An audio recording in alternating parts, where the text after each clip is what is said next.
Good morrow, scholars. Welcome to Iguana Theater, starring Iggy and Ben Iguana. There I am. Good morrow, scholars. Welcome back to Five Nights at Freddy's: The Twisted Ones. I almost said the Silver Eyes. I don't know why. Anyway, we are in Chapter 3, page 42. And keep in mind, this chapter is 24 pages long, so we should be here for about 40-something minutes.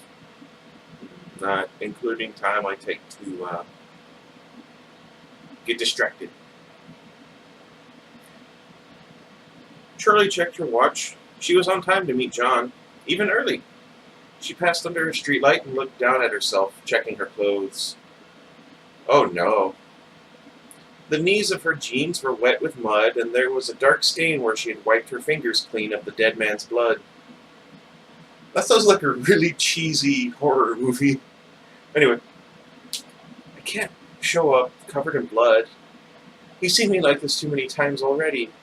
She sighed and turned around. Thankfully, Jessica was gone when she got back to the room. Charlie didn't want to talk about what had just happened. Clay hadn't explicitly told her to keep it a secret, but she was fairly sure she shouldn't broadcast her private visit to a crime scene. Charlie cast a glance at the faces under their pillowcase cover, but didn't go to them. She wanted to show her project to John, but, like Jessica, he might not understand. Do any of you? She opened a dresser drawer and stared down at the contents without registering them. In her mind, she saw the body again, its limbs splayed out as if it had been thrown down where it lay. She covered her face with her hands, taking deep breaths. She had seen the scars, but she'd never seen the wounds of the Springlocks fresh. Now Dave's eyes came to her, the look of shock just before he fell. Charlie could feel the locks in her hands, feel them resist, then give way and snap. That's what happened. That's what I did. She swallowed and slid her hands down to her throat. Ew. Charlie shook her head like a dog shaking off a wet coat. She looked at the open drawer again, concentrating. I need to change. What is all this? The drawer was filled with brightly colored shirts, all unfamiliar. Charlie startled, a dim panic seizing her. What is all this? She picked up a t-shirt and dropped it again, then forced herself to take a deep breath. Jessica. They're Jessica's. She'd opened the wrong drawer. Now, who among us has not done this at one point? Get it together, Charlie, she told herself sternly, and somehow it had sounded like Aunt Jen's voice in her head. Despite everything that lay between her and her aunt, just imagining her cold, authoritative voice made Charlie feel a little calmer. She nodded to herself, then grabbed what she needed, a clean t-shirt and jeans. She dressed hurriedly, then left to meet John. Sorry? Her stomach fluttering, half excited, half sick. A date, she thought. What if it doesn't go well? Worse, what if it does? As she neared the Thai restaurant, he said, yeah.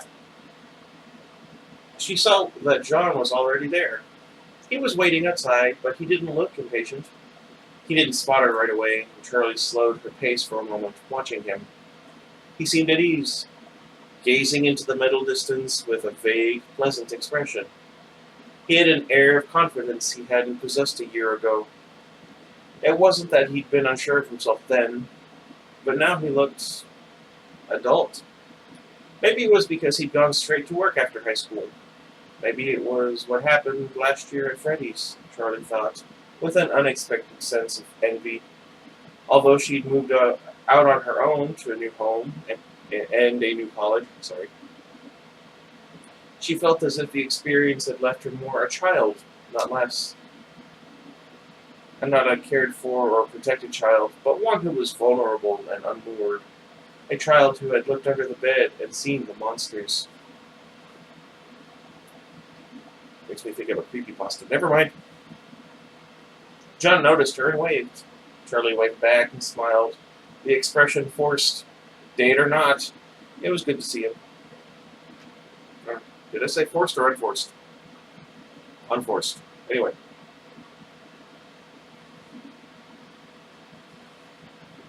How was your last class? He said by way of greeting, and Charlie shrugged.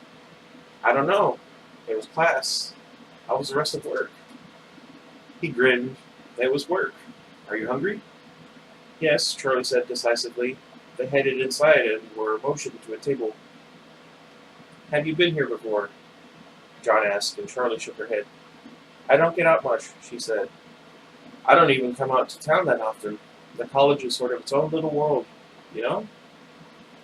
I can imagine, John said cheerfully.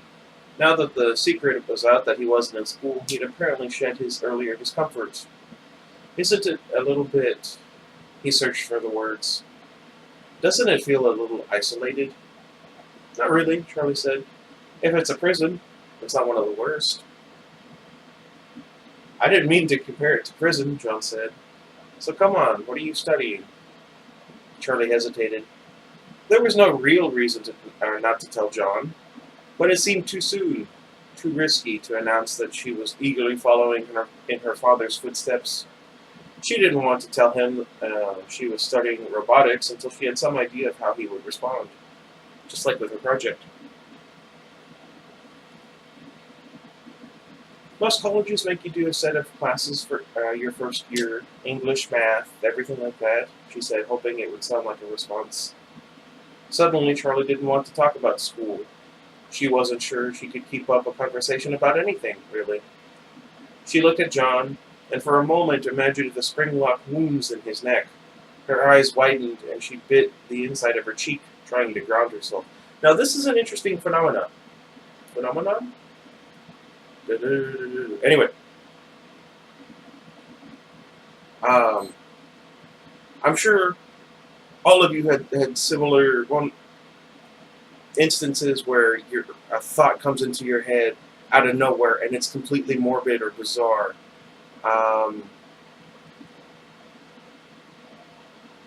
There's a term, I think, coined by Edgar Allan Poe, and I can't think of it right now.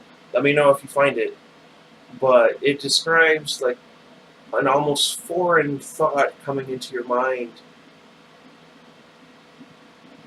and telling you to do something that you wouldn't do normally. Like when you're staring over a tall building or what have you, just up somewhere high, and a voice in the back of your head tells you to jump, but you don't want to jump. Or when a new mother looks down at her baby and suddenly thinks, smothering it. That was really dark. Now, here's the interesting thing. It's a common occurrence that doctors are like, oh no, there's nothing wrong with you. Thoughts like that just kind of happen on their own. It's no conscious part of you that's doing it. It's just a weird sort of thing about humans. Anyway.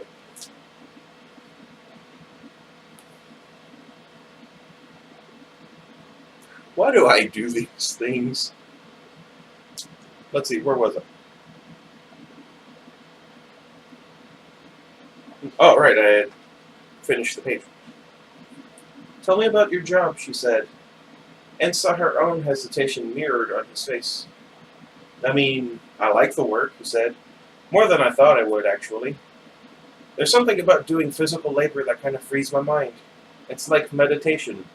It's hard, though. Really hard. Construction workers always make it look so easy, but it turns out it takes a while to build up that kind of muscle. He stretched his arms comically over his head, and Charlie laughed, but couldn't help noticing that he was clearly well on his way to that kind of muscle. Good for him. I'm not. I'm joking. I'm fine the way I am, even though I'm not. What? I don't know anymore.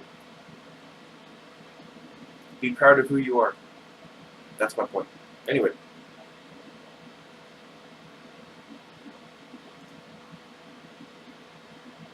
I Forgot where I was. Oh. John leaned to his left and gave his armpit a quick sniff that made it look of mock embarrassment. Charlie looked down at her menu and giggled. I giggle a lot. Do you already know what you want? She said. Then the waitress appeared out of nowhere, as if she'd been listening nearby. John ordered, and Charlie froze. She'd said it just to say something, but she didn't know what to get. Suddenly, she noticed all the prices. Everything on the menu was impossibly expensive. She hadn't even thought about money when she accepted John's invitation, but now her mind jumped to her wallet and her nearly empty bank account. Misreading her expression, John leaped in. If you've never had Thai food, I don't know, is good, he suggested. I should have asked, he said awkwardly. If I'm buying a lady dinner, I should make sure she likes the food. He looked embarrassed, but Charlie was flooded with relief. Buying a lady dinner. No, I'm sure I'll like it, she said. Pad Thai, thanks, she told the waitress, then gave John a mock glare. Who are you calling a lady? She said playfully, and he laughed. What's wrong with that? It just sounds weird, you calling me a lady. Sorry, Charlie said. So anyway, what do you...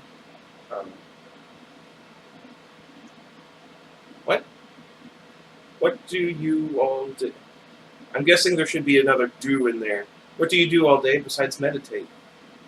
Well, the days are long, and like I said, I'm still writing, so there's that. It's strange being in Hurricane again, though. I didn't mean to put down roots. Put down roots? Like, join a bowling team or something. Ties to the community. Things like that. Charlie nodded. She of all people understood the need to remain apart. Why did you take a job here then? She asked. I know they needed people because of the storm, but you didn't have to come, right? People are still building things in other places. That's true, he admitted. To be honest, it was more about getting away from where I was. Sounds familiar, Charlie muttered, too softly for him to hear. The waitress returned with their food. That was quick. Charlie took a quick bite of rice noodles and immediately burned her mouth. I've done that before. She grabbed her water glass and drank. Yikes, that's hot, she said. So, what were you getting away from?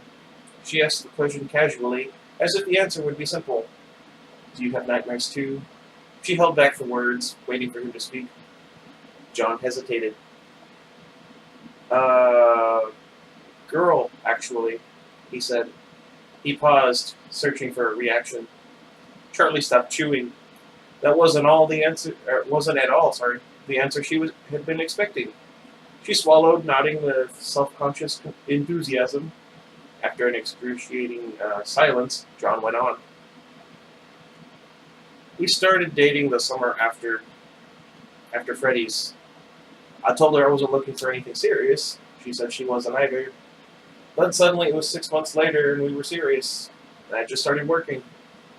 I moved out on my own and had this grown-up relationship. It was a shock, but a good one. I guess. He stopped, not sure whether he should continue. Charlie wasn't sure if she wanted to give him permission. Permission? Anyway. So tell me about her, she said calmly, avoiding eye contact. I'm not dating her, but it's not like she's dead. Her name is Rebecca. She's pretty, I guess, smart. She's a year older than me, a college student studying English, has a dog. So yeah, she was alright. What happened? I don't know, he said. Really? Charlie said dryly, and he smiled. No. I felt on guard around her, like there were things I couldn't tell her, things she'd just never understand. It wasn't because of her, she was great. But she knew I was holding something back. She just didn't know what it was. I wonder what it could have been, Charlie asked quietly. The question was rhetorical. They both knew the answer. John smiled. Well, anyway, she broke up with me and I was devastated. Blah, blah, blah. Okay. Actually, I don't think I was that devastated. John looked down, focusing on his food. I'd be sad about not seeing the dog again. But not touching it. The food, no, never mind. Have you ever tried to tell anyone about Freddy's? John glanced back up and pointed his fork at Shirley. She shook her head. It wasn't just what happened, he went on. I can't imagine telling that story and having her believe me. But it wasn't only that. I wanted her to know the facts of it, but more. I wanted to tell her what it did to me, how it changed me. It changed all of us, Charlie said. Yeah, and not just last year. From the beginning. I didn't realize it until after we'd all gone back. How much that place had just followed me. He glanced at Charlie. Sorry, it must be even weirder for you. Charlie shrugged uncomfortably. Maybe. I think it's just different. Her hand was resting on the table beside her water glass, and now John reached out to touch it. She stiffened, and he drew back. Sorry, he said. I'm sorry. It's not you, Charlie said quickly. His dead face, the dead skin of his throat. She had barely noticed it at the time, overwhelmed by the whole experience, but now the feeling of the dead man's neck came back to her. I hope she washed her hands. It was as if she were touching him right now. She could feel his skin, slack and cold and slick with blood. She could feel the blood on her fingers. She rubbed her hands together. They were clean. She knew they were clean. That doesn't necessarily mean she washed her hands. Not necessarily. Anyway. But still, she could feel the blood. You're being dramatic. I'll be right back, she said, and got up before John could respond. She made her way around the tables to the bathrooms at the back of the restaurant. It was a 3-stall bathroom. Thankfully, it was empty. Huh. Charlie went straight to the sink and turned the hot water on full blast. Don't do that. She pumped soap under her hands and scrubbed them for a long time. She closed her eyes and focused on the feeling of hot water and soap, and slowly the memory of blood faded. As she dried her hands, she looked at herself in the mirror. Her reflection looked wrong somehow, off, as if it wasn't herself she saw, but a copy. Someone else dressed as her. Get it together, Charlie, she thought, trying to hear the words in Aunt Jen's voice. Oh, now that I think about it, I think that's a mental disorder. Let me know if you can find out down in the comments. Get it together, Charlie, she thought, trying to hear the words in Aunt Jen's voice as she had before. She closed her eyes. Get it together. When she opened them again, she was back in the mirror. Her reflection was her own. Charlie smoothed her hair and went back out to the table where John was waiting for her with a concerned expression. Sorry. Is everything okay? He asked nervously. Did I do something? Charlie shook her head.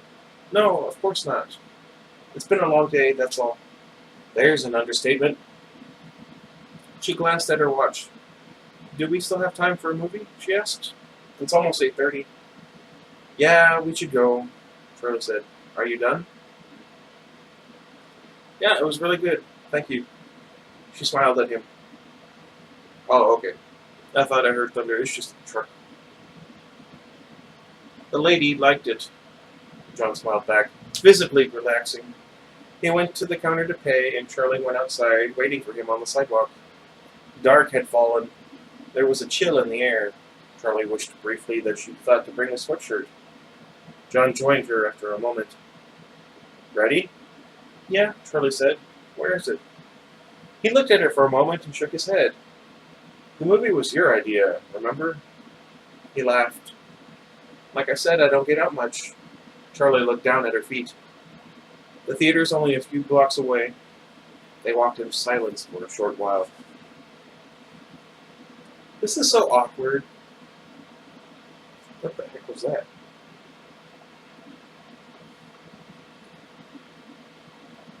I found out what happened to Freddy's, she said without thinking, and John looked at her, surprised. Really? What happened? They were tearing it down. Then the storm came and everyone got hauled away. Now it's just standing there, half collapsed. All the stuff is gone, though, she added, seeing the question in John's eyes. I don't know what they did with them. It was a lie. Shirley couldn't tell him what had really happened without telling him how she knew. All those questions led back to the same place, the dead man in the field. Who were you? What about your father's house? John asked. Did you ask your Aunt Jen about it? What's she going to do with it? I don't know, Charlie said. I haven't talked to her since August. She fell silent, not looking at John as they walked. They reached their destination, a shabby one-screen movie theater named the Grand Palace. Its name was either ironic or wishful thinking. Emblazoned on the marquee was their current showing, Zombies versus Zombies. I wonder, what would that be about? I think it's about zombies, John joked. I didn't even mean for that to work out the way it did. As they went inside, the movie had already started. Someone on screen was screaming as what were apparently zombies came at her from all sides. She was surrounded. The creatures crouched like wild dogs, ready to spring and devour her. They moved to attack, and a man grabbed her arm, pulling her to safety. I wonder... Never mind. Charlie, John touched her arm, whispering, over there. He gestured to the back row. The place was half full, but the back row was empty, which is uncommon. And they made their way furtively to the middle. They sat, and Charlie turned her attention to the screen. Thank goodness, she thought. Maybe we can finally relax. She settled back in her seat, letting the images on the screen blur past her. Shrieks, gunfire, and thrumming music filled the silence between them. From the corner of her eye, she saw John glance at her nervously. Charlie focused her attention on the movie. The main characters, a man and a woman with the generic, I almost said geriatric, angular good looks of the big screen, were shooting automatic weapons into a crowd of zombies. As the first ranks were stopped. Though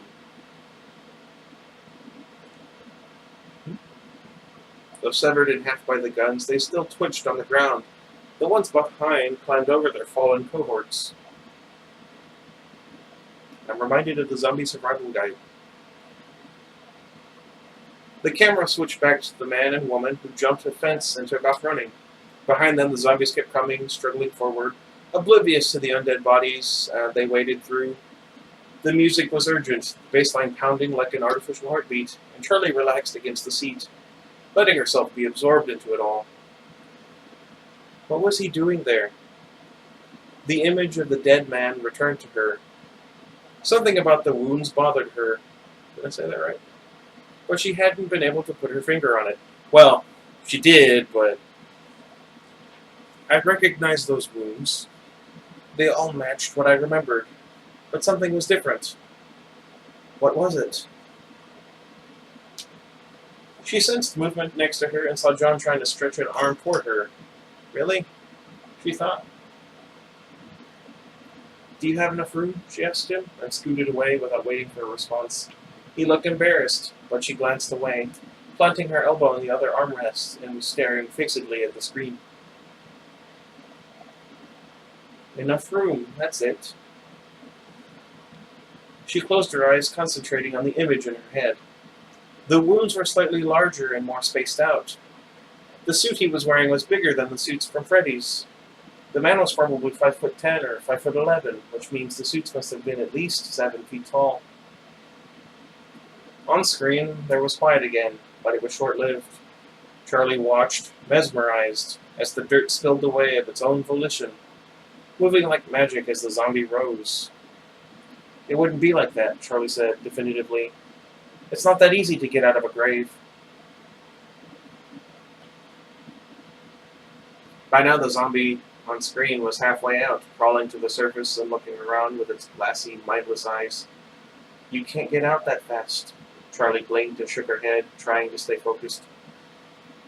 Zombies. Lifeless things. Wait a minute. The closet was full of costumes, lifeless yet ever watching. The plastic eyes and dead... What? with plastic eyes and there we go. Hanging limbs. There, I'm confused. Somehow, their corpse-like stares had never bothered her or Sammy. They liked to touch the fur, sometimes put it in their mouths and giggle at the funny way it felt.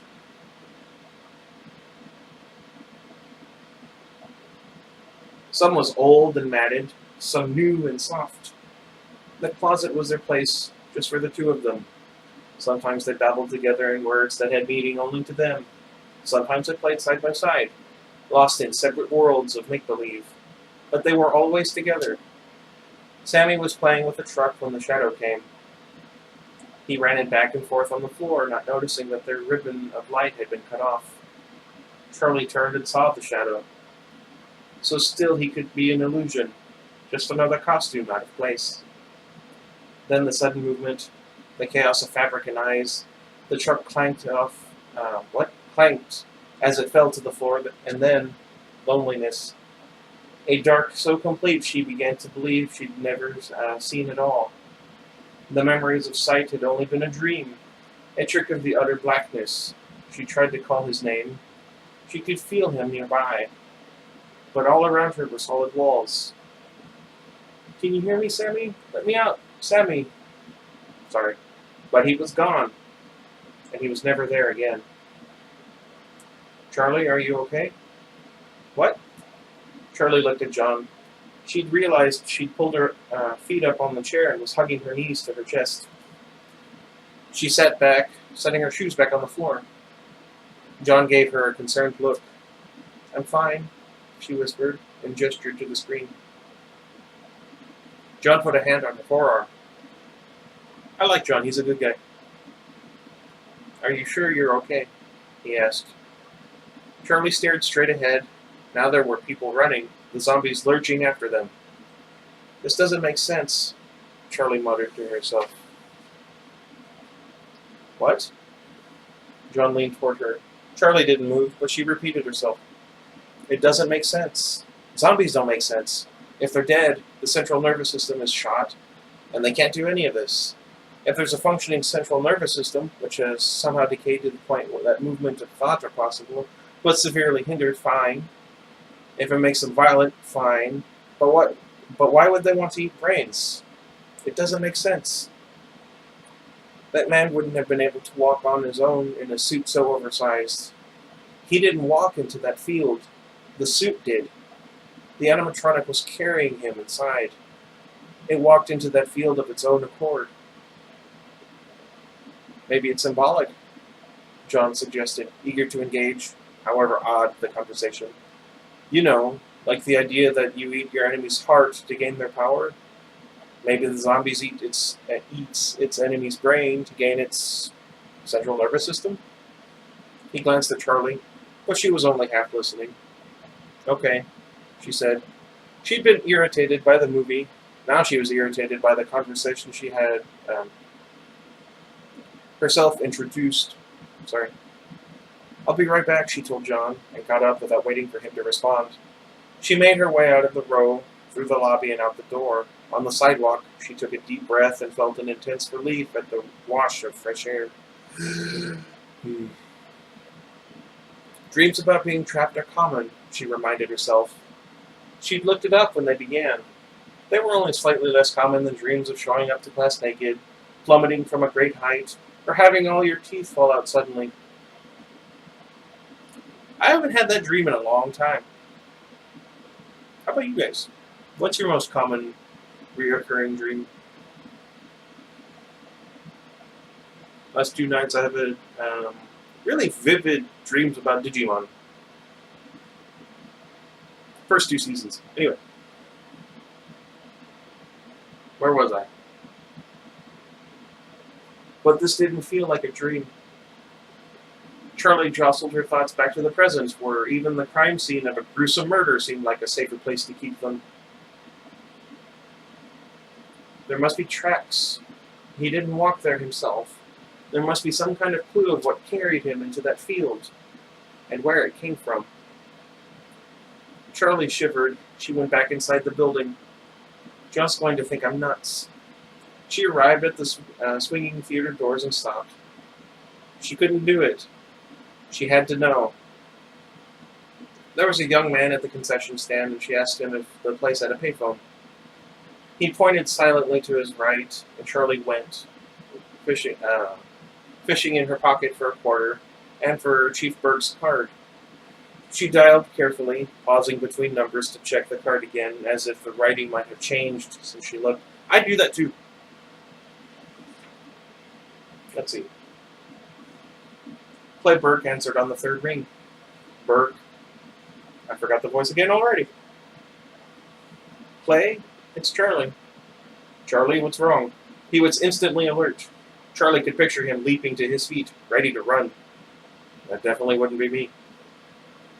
Nothing, I'm fine, she assured him. Everything is okay. I just wanted to see if you found anything else. Not so far, he told her. Oh. Burke let the silence stretch between them, and Charlie finally broke it. Is there anything else you can tell me? I know it's confidential, but you've brought me in this far. Please, if there's anything else you know, anything else you found, anything you know about the man, the victim? No, Clay said slowly. I mean, I'll let you know when we find something. Okay, Charlie said. Thanks. I'll be in touch. Okay.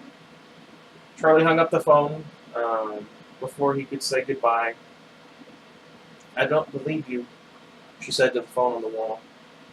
Back in the theater, her eyes took a moment to adjust as she inched along the back row toward her seat, careful not to make noise. John looked up at her with a smile as she sat down, but didn't say anything. Charlie smiled back with a grim determination and settled back in her seat, then scooted over until her shoulder was pressed against his. From behind her head, she heard him make a surprised noise. Then he shifted, putting his arm around her shoulders. That's nice of him. He gripped her tightly for a moment, halfway to a hug, and Charlie leaned in a little, unsure how else to reciprocate.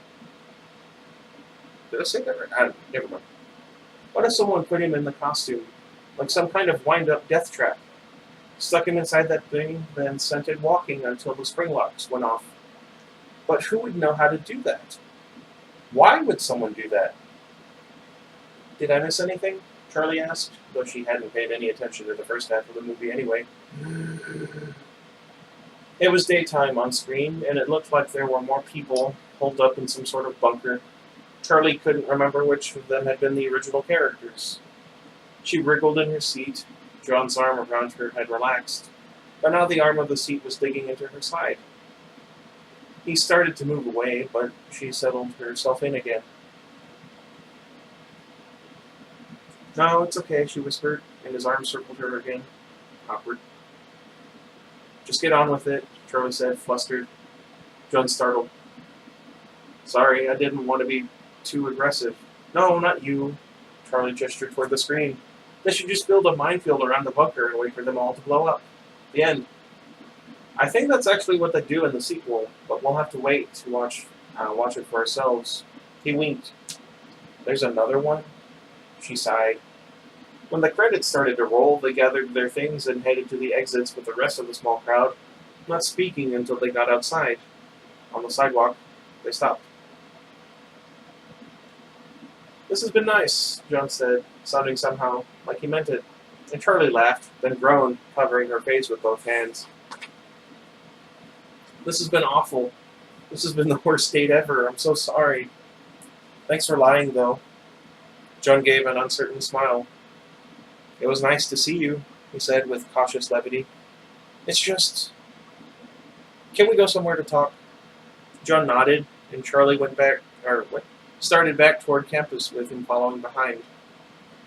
The quad was unusually empty late at night, or at least mostly empty. There was always someone walking across, some student finishing up late-night work in a lab, some couple ensconced, in a dark corner. Tonight was no different, and it was easy enough to find their own dark corner to talk. Charlie sat down under a tree, and John copied her, then waited for her to talk as she stared at the gap between the two buildings. Where you could almost see the woods. Finally, he prompted her. So what's up? Right. She met his eyes. Clay came to see me today. John's eyes widened, but he didn't say anything. He took me to see a body, Charlie went on. He had died inside one of the mascot costumes. John was frowning. She could almost see his thoughts, working through what this meant, and why it involved Charlie. That's not all. Clay told me that they found blood in the main dining room at Freddy's. Fake blood. John's head jerked up. You think Dave's alive? Charlie shrugged. Clay didn't come out and say it, but all those scars. He had survived the spring locks of a mascot costume before. He must have known how to escape the building. It didn't look to me like he escaped, John said doubtfully. He could have faked it. It would certainly explain the blood. So what then? Dave is alive and stuffing people into spring-locked suits and killing them? If I could just go back to the restaurant one more time to make sure that... Charlie stopped, suddenly aware of the growing anger in John's face. To make sure of what? He asked sternly. Nothing. Clay has it under control. Everything is best left with the police. She clenched her jaw, gazing out over the horizon. Jessica will go with me. Right, John said with a surprised look. Right. You're right. Charlie nodded with forced enthusiasm. Clay is meant for this sort of thing. Wait a minute. Women could do it too? I don't know. What? Never mind. She continued with a furrowed brow. I'm sure they're on top of it. John took Charlie's shoulders lightly. Let's see.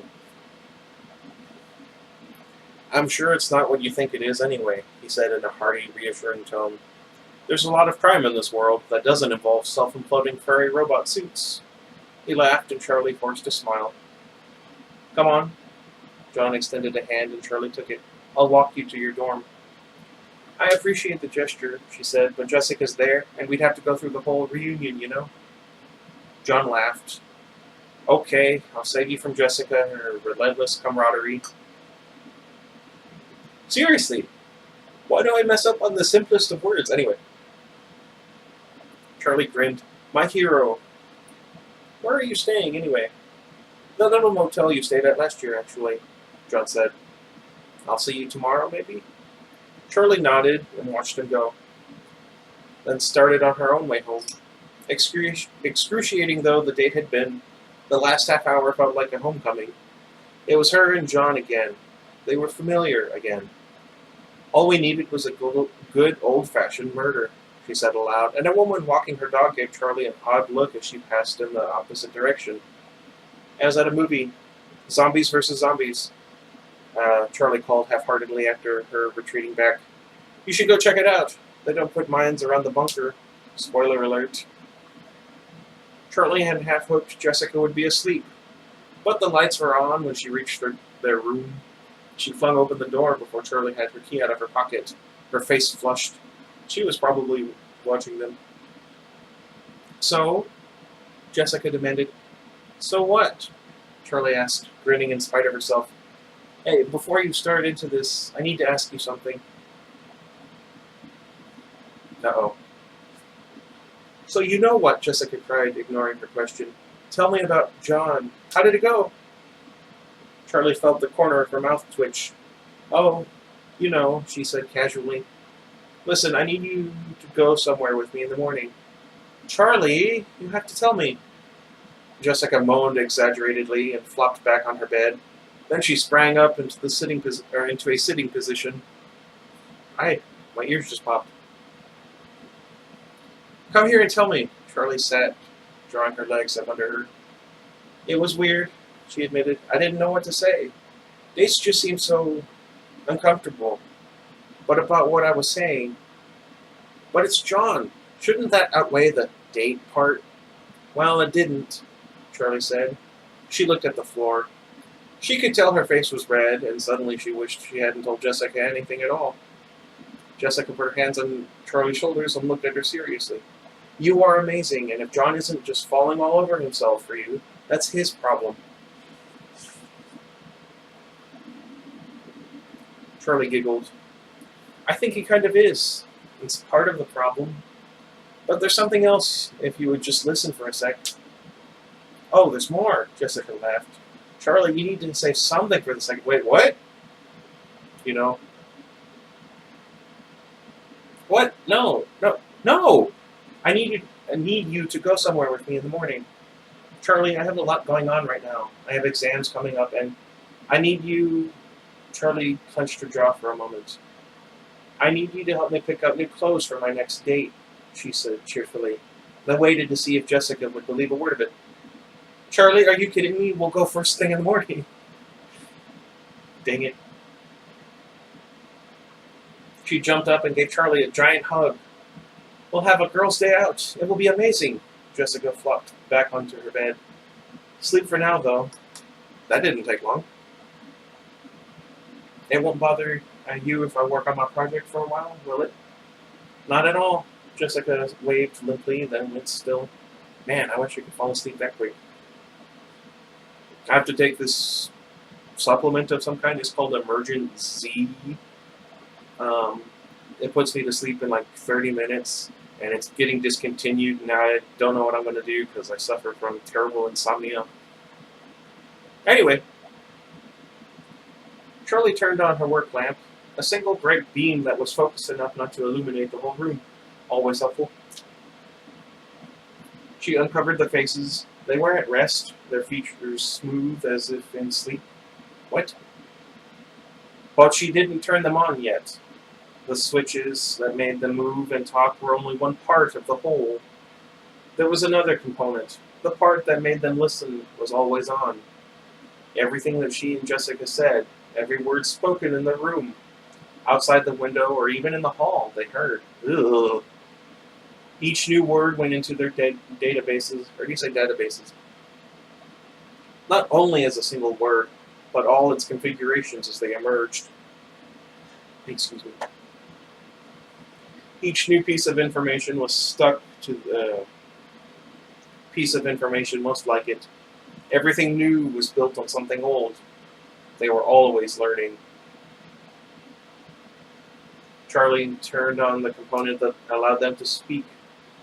Their features rippled softly as if they were stretching themselves. I know, said the first, more quickly than usual. So what? Said the second. Know what? You know, so what? Know what? Now what? What now? Know how. Why now? Charlie switched them off, staring as the fan slowed to a stop. That didn't make sense. She looked at her watch. It was about 3 hours too late for bed. She changed quickly and climbed under the sheets. Sheets, yeah. Leaving the faces uncovered. There was something unnerving about their exchange. It was faster than it had ever been, and it was nonsensical. But there was something about it that rang familiar. It struck her. Were you playing a game? She asked. They couldn't answer, and just stared blankly into each other's eyes. Okie dokie. See, just about twice as long as the last. Whew. Alright, keep in mind, the size of this book, it's not too bad. 13 chapters in it, I believe it was. So, that kind of makes up for it. Oh, man.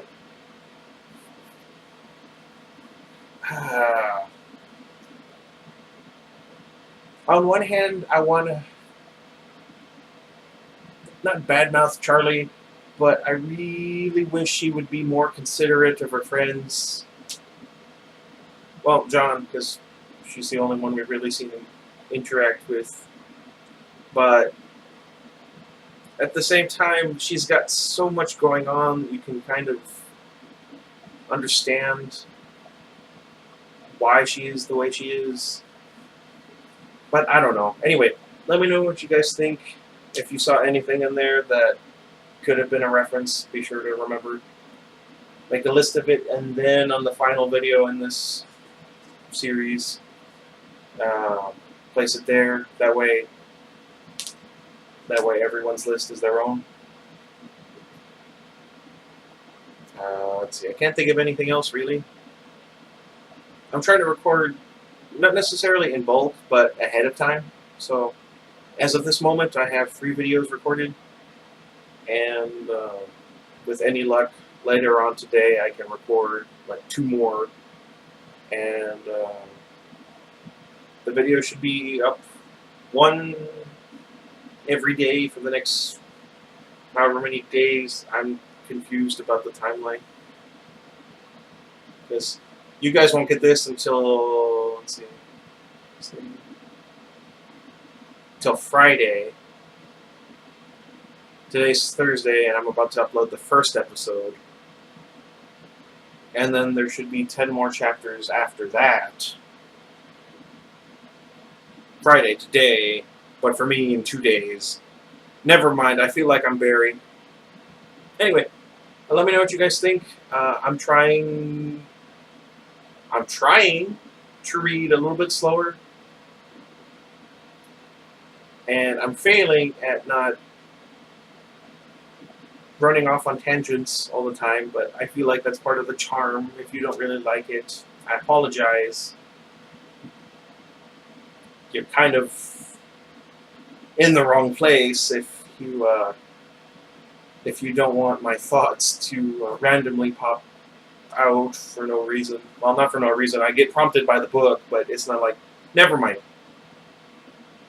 If you have any suggestions for other books you'd like to see me read, be sure to let me know down in the comments. I'm about to start another one for today, today, 2 days ago for you guys. Never mind. Anyway, until next time, bye everybody. Did I say that in the last video? I know I didn't in the first. Never mind.